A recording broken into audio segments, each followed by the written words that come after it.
Ladies and gentlemen, hey, hi, how you doing? Welcome back to the channel. Thank you so much for stopping by. Today we actually ended up getting some surprise patch notes for a new update coming to Battlefield 6. This will actually introduce some new gameplay updates and fixes. They're going to address some controversial things that were added to the game not too long ago. We've got some new updates across the board for multiplayer and for RedSec alike. So this kind of came out of nowhere. We weren't really expecting anything as far as new updates, new patch notes go in the foreseeable future. Obviously, we're still waiting on season 2 for February 17th, where we know that'll be our next like big time major update, new content, massive gameplay overhauls, things of that nature. But we now have the game update 1.1.3.6 inbound, and this will be dropping early next week, but we do have the full patch notes for this update itself. Keep in mind, as we are going through all the updates, all the details here, if you guys enjoy the video, you find the information helpful, do me a favor, drop a like on it. It's always seriously appreciated. It's a great way to help grow the channel, and share the video around to keep more players informed.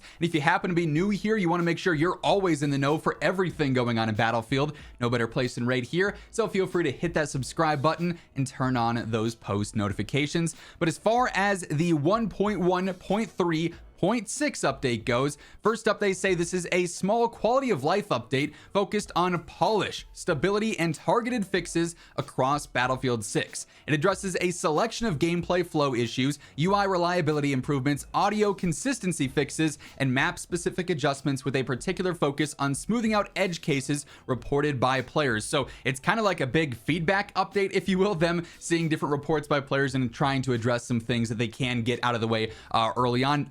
Absolutely don't expect this to fix the vast majority of issues going on at the game that are the larger issues. Those likely require full-on major updates like what season 2 will be here in a few weeks time. But they say this update's going to be available on Tuesday, February 3rd at 9 o'clock UTC. So next Tuesday, this update will go fully live. We just have the patch notes out now early for this update. So the major updates included in 1.1.3.6.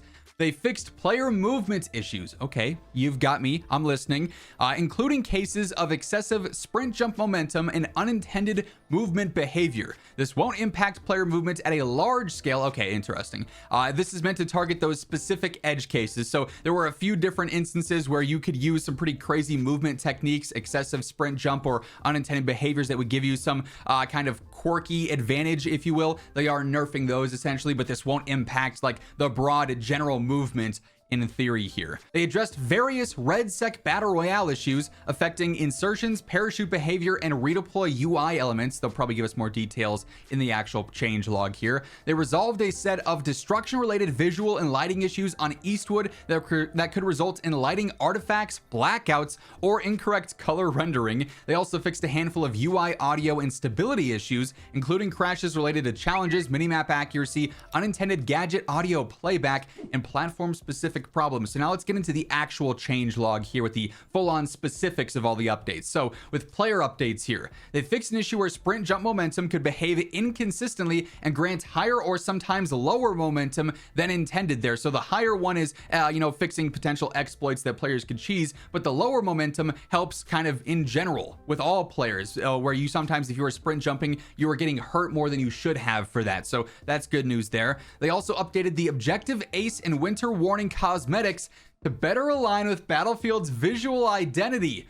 Interesting. So these, of course, have been hot topics as of late with the community. The objective ace obviously being very similar to the Call of Duty Ghost skin, Winter Warning, with all the AI controversy around it. I do like the fact that they are actually directly addressing some major controversies that we've talked about and we've covered here in the past few weeks. When this little path, this bonus path went live, everyone was just like, yeah, that's the Call of Duty Ghost mask. Like, it basically was a one-for-one copy, which I thought was really bizarre at that time. Then also with the cosmetic of Winter Warning being, the AI generated one that has players up in arms because the devs directly said they weren't going to use AI generated content in the game. That directly went against their word there. So they've updated these, or will be updating these, to better align with Battlefield's visual identity. It's good news there that the feedback was heard and they actually directly addressed those issues and those concerns outright. So I like to see that. With maps and mode updates here, they fixed an issue on Eastwood where destroying a building near the A flag could cause unintended green or purple visual effects across nearby structures. Odd one there. Fix an issue on Eastwood where destroying a building near the B flag could cause a complete lighting blackout across the map. So if you were destroying any buildings near any flags, basically, you were causing problems. Those are going to be updated here. They also fixed another issue on Eastwood where destroying the villa near the B flag could cause excessively bright lighting artifacts to appear. I've actually noticed that one a few times in game as well. With new UI and HUD updates here, they fixed an issue where downed squad mates were shown on the minimap for classes unable to revive them, so just clearing up that confusion in game basically. They also updated the legal text to reflect current policies and requirements. That's a big one there, isn't it? We also have some new audio updates here. They fixed an issue where the UAV drone enemy detection audio could be heard by all teammates instead of just the operator there, so just getting rid of some spammy, annoying excess audio with that.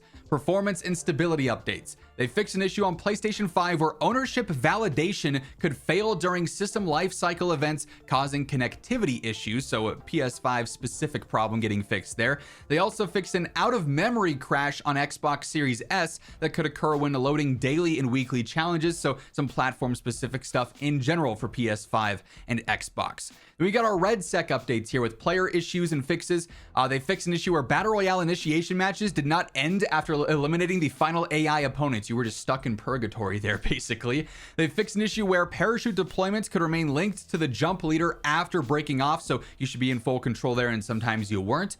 They also fixed an issue where players could become stuck mid-air during insertion after progressing through the pre-deploy sequence there. So just a couple of bug fixes with that. With UI and HUD updates here, they also fixed an issue where the second chance redeploy icon could incorrectly transfer to a living teammate instead. They also fixed an issue where the second chance redeploy timer refreshed each time that the map was open. So again, just giving you bad information there. So definitely not a major update by any means, and unfortunately this isn't doing any direct impacting changes to the netcode, gunfights, TTK, anything like that, which really is a prime priority right now for gameplay. But nonetheless, anytime we're getting new bug fixes and new updates here, it's going to be a good thing. So smaller update dropping early next week. We'll have to see if we continue to see some smaller updates like this potentially go live in between now and the start of season 2 on February 17th, since this will obviously still be a few weeks out at the time. Hopefully that's the case and they continue to polish things ahead of time and then really go after those major updates, and of course all the new content coming with season 2 at the launch. That obviously, as we see new updates, new announcements, anything of the sort drop, I'll be covering all of it right as it happens, so feel free to hit that subscribe button to stay up to date with everything going on in the world of Battlefield. And if you guys enjoyed this video, hit that like button on your way out as well. But once again, thank you so much for tuning in, and until next time, take it easy, have an awesome rest of your day, and I'll catch you later. Peace out.